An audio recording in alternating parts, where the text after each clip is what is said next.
সবুজ পাহাড়, ছোট ছোট ঝর্ণা এবং ঐতিহাসিক গল্পে ভরা এই জায়গা একদিনের ভ্রমণের জন্য আদর্শ। চলুন আজ একসাথে আবিষ্কার করি মায়াবী এই সৌন্দর্য।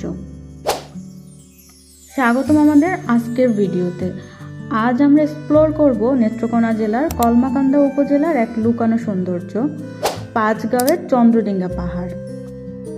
নেত্রকোনা জেলার সীমান্তবর্তী কমলাকান্দা উপজেলার রংসাতি ইউনিয়নে অবস্থিত পাঁচগাঁও, যেখানে রয়েছে নৈসর্গিক সৌন্দর্যের আধার। গ্রামটি সীমান্ত সংলগ্ন এলাকা। স্থানীয়রা মনে করে এখান থেকে নাকি গারো পাহাড়ের শুরু। এটি বাংলাদেশের সবথেকে সুন্দর গ্রামগুলোর মধ্যে অন্যতম। এই গ্রামের সৌন্দর্যের প্রতীক হিসেবে অনেকগুলো সুন্দর সুন্দর পাহাড় রয়েছে।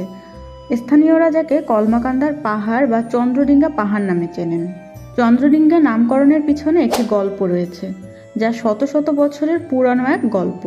কথিত আছে চাঁদ সওদাগরের নৌকা এখানে ডুবে গিয়েছিল এবং পাহাড়টি দেখতে নৌকার মতো হওয়ায় এর নামকরণ হয় চন্দ্রডিঙ্গা। এই চাঁদ সওদাগর হচ্ছে বাংলা সাহিত্যের প্রথম প্রতিবাদী চরিত্র। চাঁদ সওদাগর ছিলেন শিবের ভক্ত, আর মনসা দেবী চাইলেন চাঁদ সওদাগর তাকে পূজা করুক, কিন্তু চাঁদ সওদাগর মনসাকে পূজা করতে অস্বীকার করেন। ফলে মনসার রোষানলে একে একে হারায় সপ্তডিঙ্গা এবং পুত্রদের।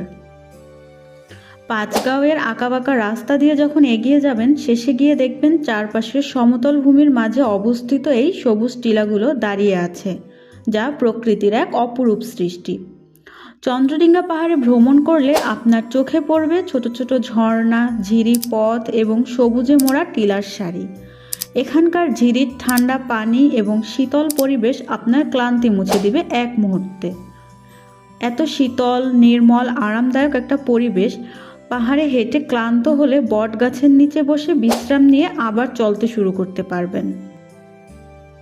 পাহাড়ের পাদদেশে বাস করেন গারো এবং হাজং উপজাতির মানুষজন। তাদের জীবনধারা এবং সংস্কৃতির ছোঁয়া এই জায়গাটিকে আরও বিশেষ করে তুলেছে। এখানের টিলাগুলো গারো পাহাড়ের সাথে সংযুক্ত। এখানে এক সময় বন্য হাতির দেখা পাওয়া যেত, যদিও এখন আর দেখা পাওয়া যায় না। তবে স্থানীয়দের ভাষ্যমতে ভারতের পাশে নাকি এখনও হাতির দেখা মেলে। এখনও ছোট বড় কিছু প্রাণী রয়েছে এই টিলাগুলোতে। পাঁচগাঁও যেতে হলে আপনাকে প্রথমে কলমাকান্দা পৌঁছাতে হবে। ঢাকার মহাখালী থেকে প্রতি রাতে নেত্রকোনার কলমাকান্দা বাস ছাড়ে। সেইগুলোতে উঠলে খুব ভোরে আপনাকে কলমাকান্দা বাজারে নামিয়ে দিবে। সেখান থেকে পাঁচগাঁও যাওয়ার জন্য বাইক কিংবা সিএনজি পাবেন। পাঁচগাঁও নেমে অটোরিকশা নিলে পাহাড়ের পাদদেশে আপনাকে নামিয়ে দিবে। এই ছোট্ট সুন্দর গ্রামটি একদিনে ট্যুর প্ল্যান করলে পাহাড় আর সবুজ সমতল আপনাকে নিরাশ করবে না। এর কাছেই আছে বিরিশিরি। চাইলে দুইটা জায়গা খুব সহজেই একদিনে ভ্রমণ করা সম্ভব। আবার কেউ ইচ্ছা করলে সোমেশ্বরী নদী, চীনামাটির পাহাড়ও ভ্রমণ করে আসতে পারেন। আজ এই পর্যন্ত। ভিডিওটি ভালো লাগলে লাইক করে দিবেন, আর পরবর্তী ভিডিও পেতে চ্যানেলটি সাবস্ক্রাইব করে রাখুন।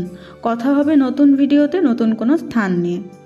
ততক্ষণ সবাই ভালো থাকুন। আল্লাহ হাফেজ।